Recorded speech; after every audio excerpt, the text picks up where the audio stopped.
you with the box. Who's in the box? What's in the box? All right. Hey, Dave. Sorry I'm late. I hope you get to see some of this. I know you usually watch me on your lunch break. My name is Bob. This is Bob's Basement Blog, The Big 9. I can't believe I've done 9 of these already. I thought we'd start with some loose stuff that's just sitting out. It's too big for a box, or it's too odd for a box. And this is the Hasbro Star Wars, the Clone Wars Attack Shuttle. Now, as you see, this thing is gigantic. And you can also see that one of the guns is up, where the other gun is securely hidden over here. Boom! There it is. Neat toy. I got this bad boy at a charity flea market. Where I live, they have a thing called the Strawberry Festival, and this historical society has like a big yard sale, like flea market, to raise money for the historical society, and people donate stuff to it. It's not going down. But I found this big ship, which it does have wings. The landing gear does go up. I mean, look at this thing. It's gigantic. It becomes a full command center for the clones from Star Wars Clone Wars. However, I'm missing this piece right here, and I'm missing a couple rockets. But other than that, I've got it all. So when I hit something like RetroCon or some local toy shows, or I go to my buddy Max, and maybe he has like parts and pieces, I always take a look and see if I can find the rest of this right here. I'm not so interested. There is a pilot for it. Not so interested in the pilot. I have one. But a shuttle like this, very, very cool. And I thought, in the long run, if I never get the parts, I can do a crashed ship. A ship that was like down, it was attacked, and I can burn it and scar it up and stuff. It's got all kinds of things to fold out and make it like a defense command system. So I could do that. But here's where I tell you what I paid for this. $3. So not only did I give to a good charitable cause, I got this awesome ship. I have been, and by the way, there's rockets in the back too that shoot backwards. I mean, it's a crazy ship. I paid $3 for this. It's just amazing. And I go to the Strawberry Festival every year now at the Phoenixville Historical Society. You never know what you're going to find. I found a Spock Star Trek tricorder from the 90s. I got a little dewback for my son last time around. But I go for the media, books, crazy books, DVDs, CDs, and then I always do like 2 big walks. I found an awesome Force Awakens Nerf gun last time, $1.50. I mean, amazing, amazing. So, it's an impractical ship, Matthew. It really is. I think it was more their version of, here's a ship, here's a play set. You get both. And I remember seeing it at Toy Fair going, but I couldn't turn it down for $3. So it was one of those things. So, in case you're just tuning in as the first one of these, what I'm doing is I'm unboxing a lot of things in my basement to find out what I have, where things went, if it's still in good shape, if it got crushed. I know there's a box in here somewhere that has a Toys R Us exclusive First Order Sergeant Trooper. It got crushed. So I definitely would take that out of the box, because the box is worthless now. But it still has a TRU sticker. So you're like, one of those weird things. So this is the tub today, and it's pretty dirty, so I don't know exactly how long it's been buried, but already as we take off the first thing here, this box probably came from my last apartment. So it's not going to be that oldest stuff. I don't think we're going to see too many old things, but we'll start off right off the bat. Here is now in 2018, I think it was 2018. Yes, in 2018, Mego came back from the grave and started re-releasing figures. And one of the first figures in a wave was Bela Lugosi's Dracula. Fully licensed by the Lugosi Enterprises, his likeness and everything. And this was a hard one to get. Him and Frankenstein were in the first wave, along with Kirk and Spock. Hard figures to acquire, because not only are you competing against the Mego fans, you're also competing against horror fans. And horror fans, they love their stuff. And when you come to the classic Universal Monsters, yeah, we're going to go nuts. So this was cool. Actually, this was number 566 of 10,000. So that's neat. It was great to find that one. So this is number 35 of the Star Wars Black Series figures. These snowtroopers started appearing at places like TJ Maxx, Ross's, and Ross. Yeah, it was a Ross. Just for Less. Yeah, TJ Maxx, Ross, and then some Five Belows. Not too many Five Belows, but some. These figures retailed at $20 a piece. They were now somewhere between $5 and $9.99. So I was fortunate enough that I live near a Ross, but also my mother understands the obsession for me, so she was able to go to the Ross Dress for Less in her area. They had 11 of them, so she got me 2, and I said, leave the rest. You know, I'm not that kind of guy. I think they were like it might have been $3.99. I think they might have been a little bit more. I think they might have been $6.99 a piece. But this is troop building, and that's why figures like this are always crazy for collectors. We love to build an army. I think it has something to do with when we were younger, we had one stormtrooper, we had one snowtrooper, we had one biker scout, and now we want like 20 of each one of those guys, because that's how it is in the movie. Again, same deal as a snowtrooper, but this is a first order trooper. This was from Five Below.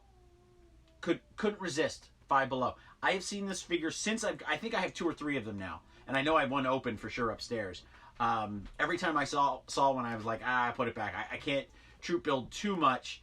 I'm trying to stay in the original trilogy, and even then I'll throw Solo and Rogue One in there because it's the same era. So I try to stay within the original trilogy's era of toys. So everything from after Revenge of the Sith all the way to the end of Return of the Jedi, those are the toys. And I'll throw the Mandalorian in there now. I'm staying in that era. Prequel stuff, I do have some things, but when it comes to troop building and guys, little guys, 375s, I'll go big. Yes, the Emperor behind me has multiplied, Matthew. Yes, I found another one, and I have the one that I pointed out. I believe that was you. That might have been you. Where his legs are backwards. So that's why there's there now. But I found another Emperor, so I figured I'd put him out. This is the 40th anniversary R2-D2 Black Series figure. He does fit in this giant figure shield. This figure shield here. Now, Figure Shield is a great brand for getting plastic tubs like this. And I'll put Figure Shield's link up inside the article if you're reading this, or on the YouTube page after I repost it. But it wasn't made for the Megos, but it fits. It's made for the Black Series 40th anniversary figures. So I put it in there, and I put him in here because I got my wife Bella Lugosi for it was Christmas or Halloween as a gift. She loved it.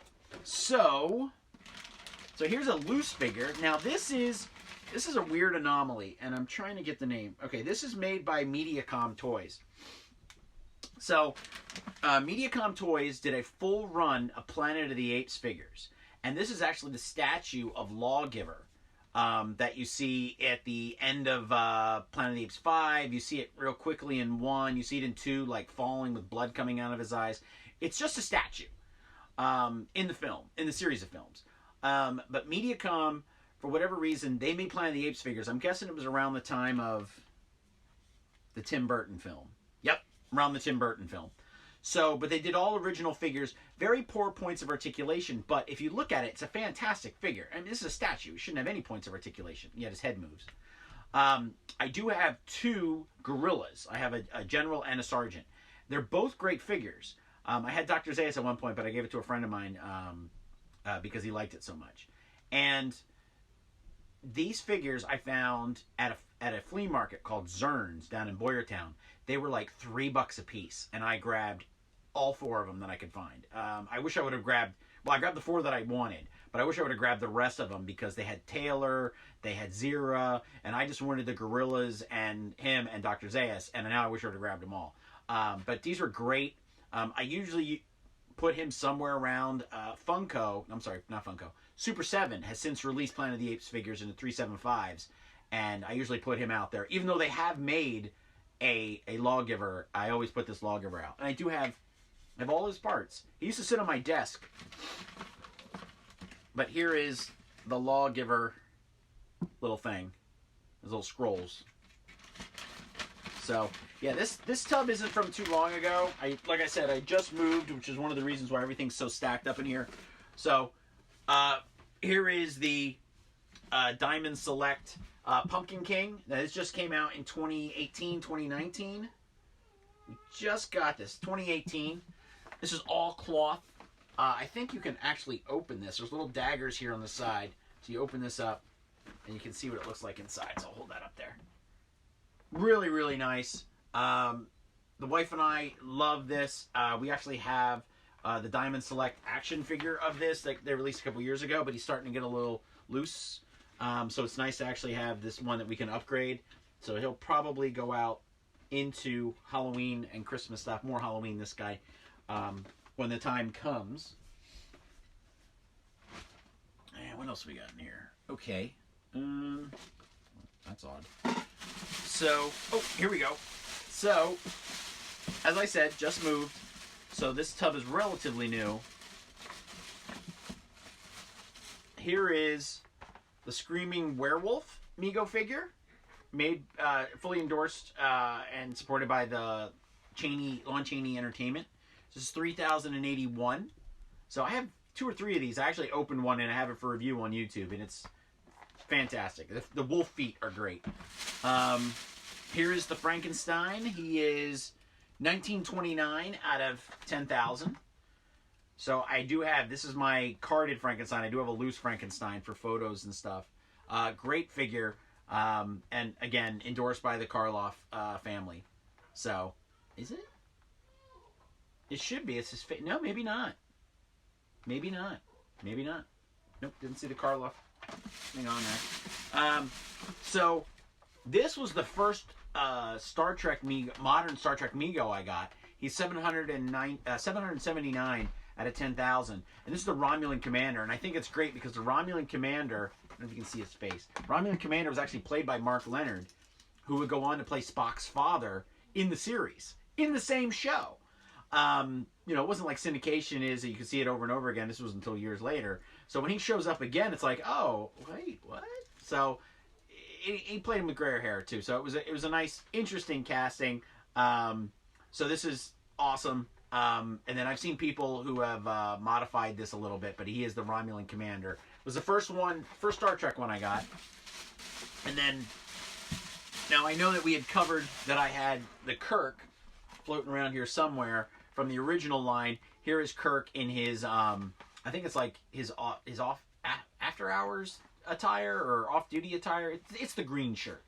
It swipes down. So, do have this. I don't know if I have a regular Kirk in the new line. So I do have Spock and the new line. And, okay.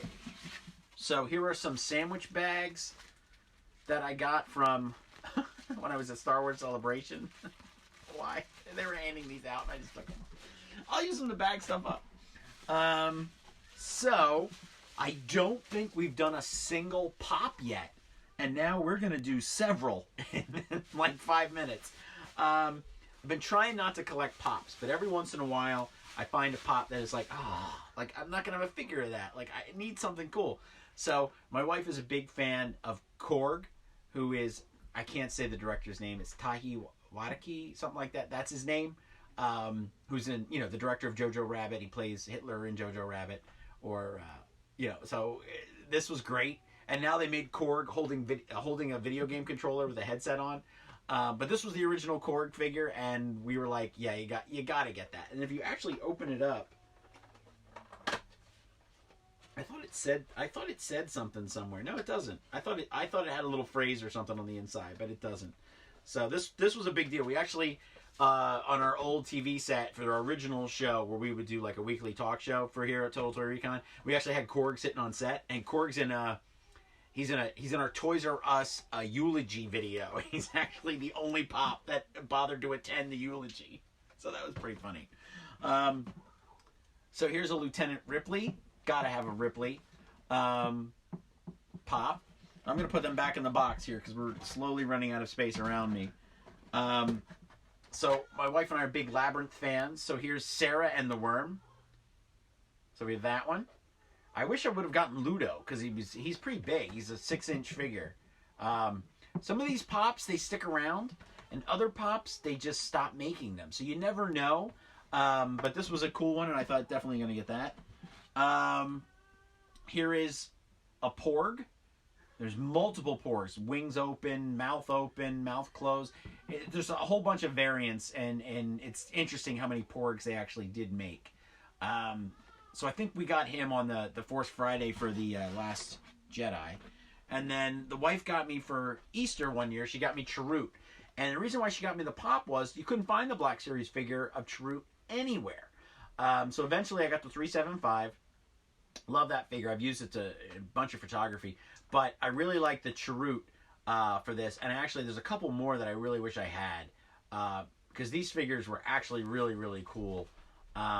And leave it to Funko to actually make them that they were available. I've actually seen Chirrut still out there on shelves. What do we got here? So, here's something random for you.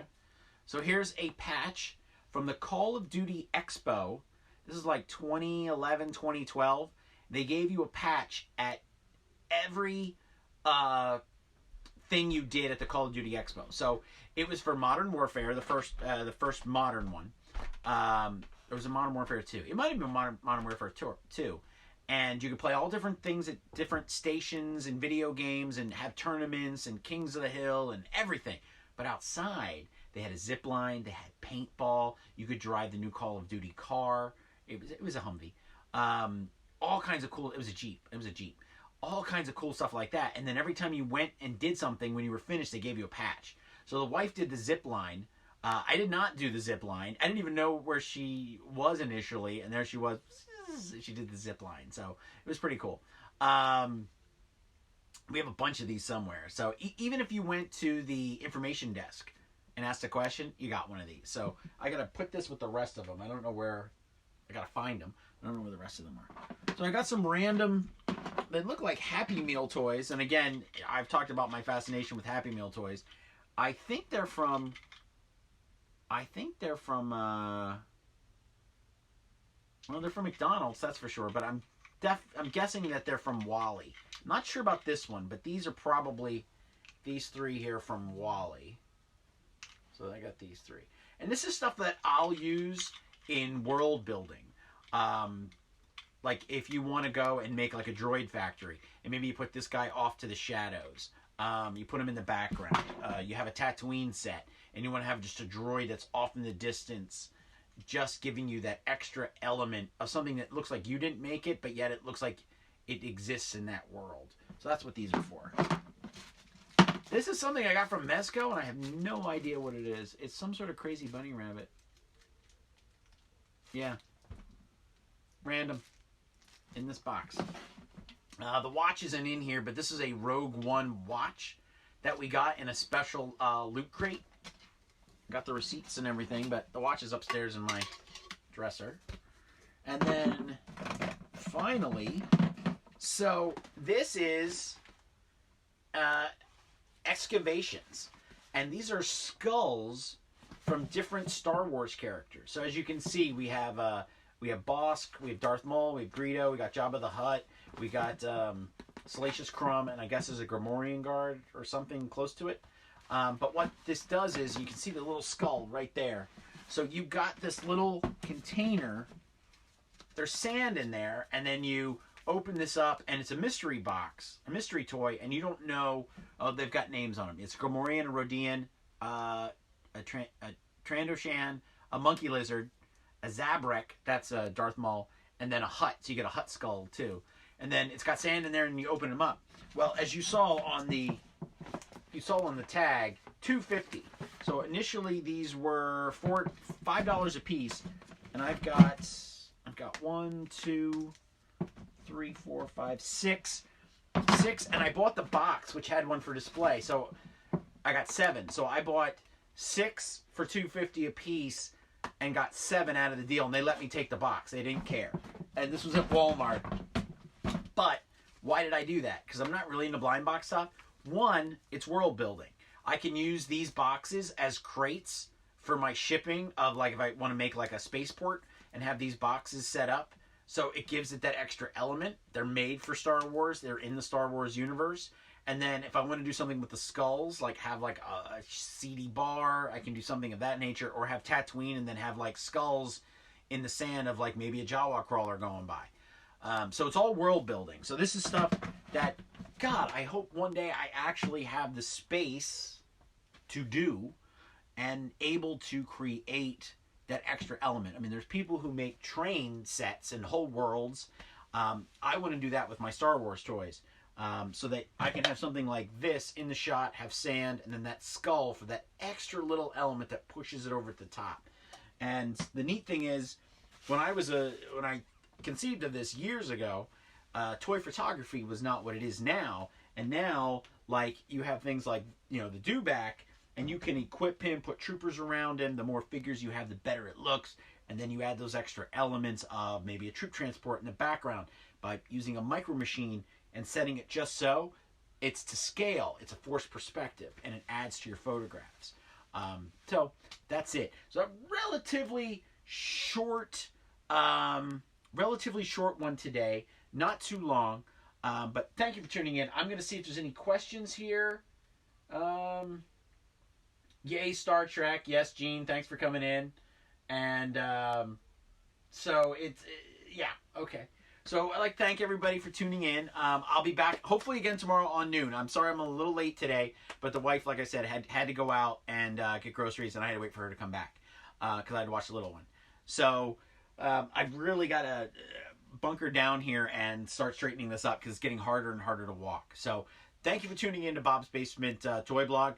I'm getting a little bit further back, and there's a green tub that I'm really excited for because of what's written on top, which will have a good story. So there's not much in that tub but if I clear the space, I'll build it for you. So maybe that'll be, that sounds like a pretty good 10th episode. And as I build it, there's a fantastic story, and I can drown the story out a little bit because it doesn't take too long. But the story does have a very sad beginning, but a great ending. So thank you for tuning in, and please be safe out there. I hope this was a break from your normal. Be well.